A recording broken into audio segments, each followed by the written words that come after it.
आध्यात्मिक पथ के मामले में आप किसी के साथ जोर ज़बरदस्ती नहीं कर सकते हैं। तो हिंदू बने रहेंगे फिर? हिंदू बनने में क्या प्रॉब्लम है? हिंदू का मतलब ये तो नहीं जो वो बताते हैं कि आपको किसी की पूजा इस तरीके से करनी, मैं पूजा की बात नहीं किसी कर रहा। को किस हिंदू तो शूद्र बने रहेंगे, चौथे वर्ण में आएंगे, निचले वर्ण में आएंगे। तो इसमें क्या प्रॉब्लम है? ज्योतिबा फूले ने भी यही कहा था कि हमारे को कन्वर्ट होने की ज़रूरत नहीं है।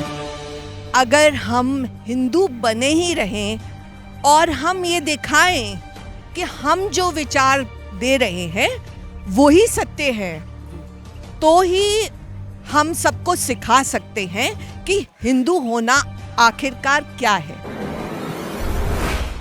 लगातार आवाज़ें उठ रही हैं, बहुजनों के जो हक अधिकार हैं उनके ऊपर हकमारी की जा रही है, बहुजन संगठन लामबंद हो रहे हैं और किस तरह से इन सब चीज़ों से अलग हटकर अपने अधिकारों को हम बचा कर रखें और इस देश के अंदर हम तरक्की कर सकें, हमारे आने वाली जो नस्लें हैं वो खुशहाल जीवन जी सकें।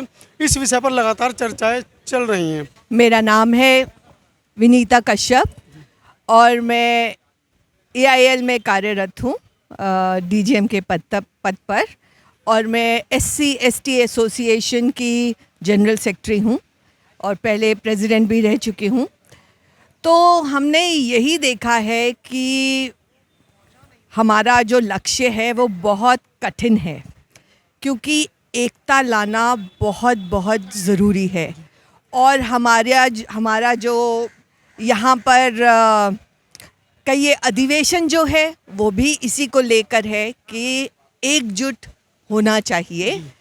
ये ही मांग है इस वक्त की, और उसके लिए कुछ चंद बातें हैं जो हमें ध्यान में रखनी चाहिए। पहली बात ये है कि हम कितने ही बड़े हैं, कितना ही बड़ा संस्थान चलाते हैं, हमारे को अगर बाकी साथियों के साथ एकजुट होना है तो हमें अपनी वो इंडिविजुअलिटी उसको ख़त्म करना होगा। मैडम, आपको नहीं लगता जिस तरीके से मंच पर बहुसंख्यक समाज की बातें की जा रही थी, अभी तक हम लोगों को इतिहास में ये बताया गया है कि हम अल्पसंख्यक हैं और बहुसंख्यक के नाम पर कुछ दूसरे जिनसे हमारी वैचारिक मतभेद हैं वो लोग मजा ले रहे थे? ऐसा भी है, लेकिन ये तो सभी जानते हैं। क्यों ये जो रिपोर्ट्स होती हैं, जाति की जो जितनी भी जनगणना आज तक हुई हैं, उनकी रिपोर्ट्स क्यों नहीं जारी होती हैं?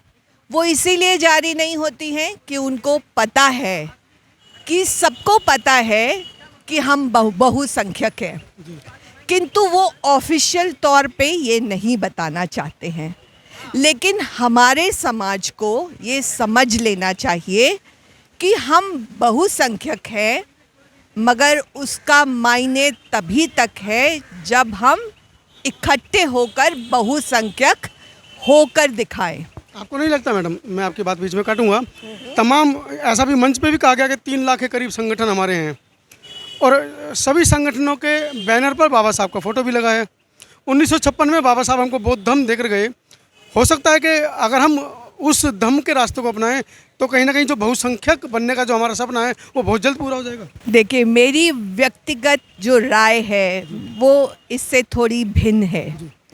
मेरा मानना है कि वो व्यक्तिगत है, क्योंकि धर्म के मामले में, आध्यात्मिक पथ के मामले में आप किसी के साथ जोर ज़बरदस्ती नहीं कर सकते हैं। तो हिंदू बने रहेंगे फिर?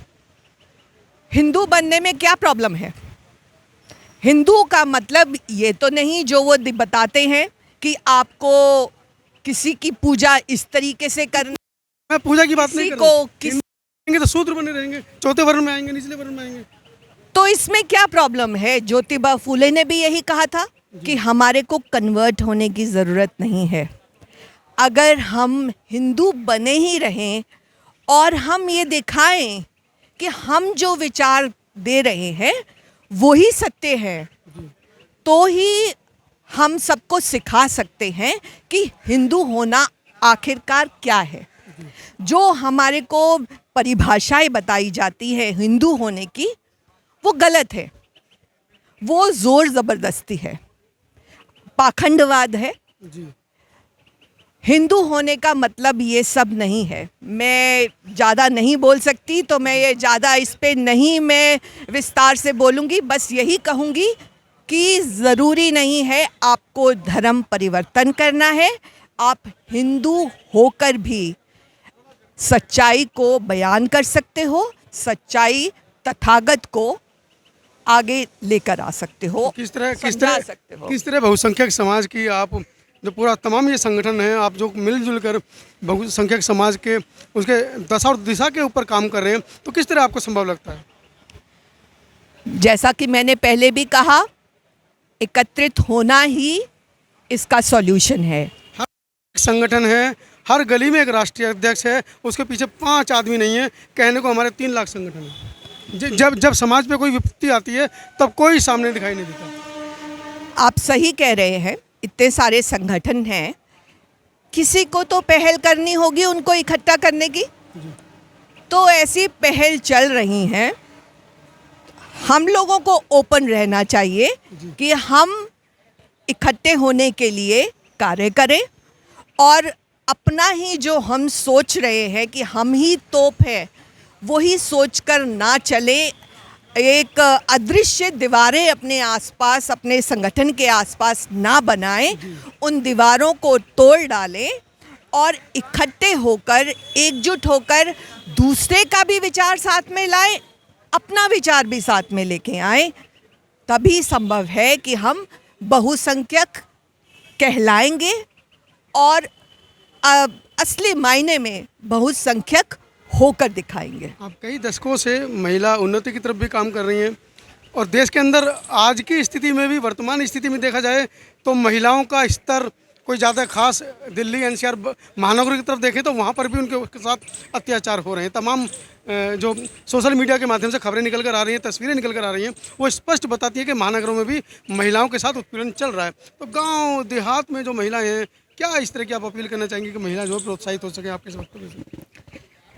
ये तो एक आपने दुखती रग पर हाथ रखा है। जो महिलाएं 50% है एक समाज की, वो घरों के अंदर बंद होकर रहती हैं। अगर कोई बाहर निकलना भी चाहती है तो फिर समाज के दूसरे लोग ही उनको पीछे खींचते हैं। और जो बाहर भी निकल रहे हैं उनमें भी थोड़ी सी हिम्मत की कमी रहती है, इसलिए जो विचार हैं वो आगे नहीं आ पाते हैं। लेकिन हमें पूरी उम्मीद है, महिलाएं धीरे धीरे बाहर निकल रही हैं, हिम्मत कर रही हैं और अपने विचार दे रही हैं। मैं आपके सामने एक उदाहरण हूँ। और सावित्रीबाई फुले को क्यों हम भूलते हैं? सावित्रीबाई फुले बच्चे बच्चे को जान लेना चाहिए कि वो भारत की पहली महिला शिक्षिका थी और उन्होंने खुद अपने पति से शिक्षा लेकर फिर समाज की स्त्रियों को, लड़कियों को और छोटे बच्चों को भी, हमारे समाज के जिनको शिक्षा नहीं दी जाती थी, उनके लिए स्कूल खोले और वहाँ पर खुद शिक्षा दी। तो फिर ये देखते हुए पूरी आशा होती है कि और धीरे धीरे हमारी महिलाओं का कारवां बढ़ता जाएगा और फिर स्थिति मजबूत होती जाएगी। स्थिति में सुधार होना ही वाला है। कितना समय लगेगा? देखिए, 70 साल हो गए आज़ादी को, अभी तो इस देश के अंदर जो गुलाम पुरुष हैं वो आज़ाद नहीं है, महिला तो गुलामों के भी गुलाम है। महिलाओं के साथ तो परिवार के अंदर भी इतना उत्पीड़न उनके साथ हो रहा है। मैं मानती हूँ आपकी बात, लेकिन विचारधारा पे अगर काम किया जाएगा, उनको बताया जाएगा। एक्चुअली इग्नोरेंस बहुत ज़्यादा है, महिलाओं में ही इग्नोरेंस बहुत ज़्यादा है। तो वो दूसरी महिलाएं जो आगे बढ़ना चाहती हैं उनको भी पीछे खींचती हैं, क्योंकि सदियों से उनको यही बताया गया है और उनको लगता है कि यही सही है। तो इस गलत धारणा को हमारे को उनको बताना है कि ये गलत है। आपको आगे बढ़ना है, अपने राइट्स के बारे में जानना है। एक कहिए कि ज़रूरी है कि उनकी विचारों को बदलना है।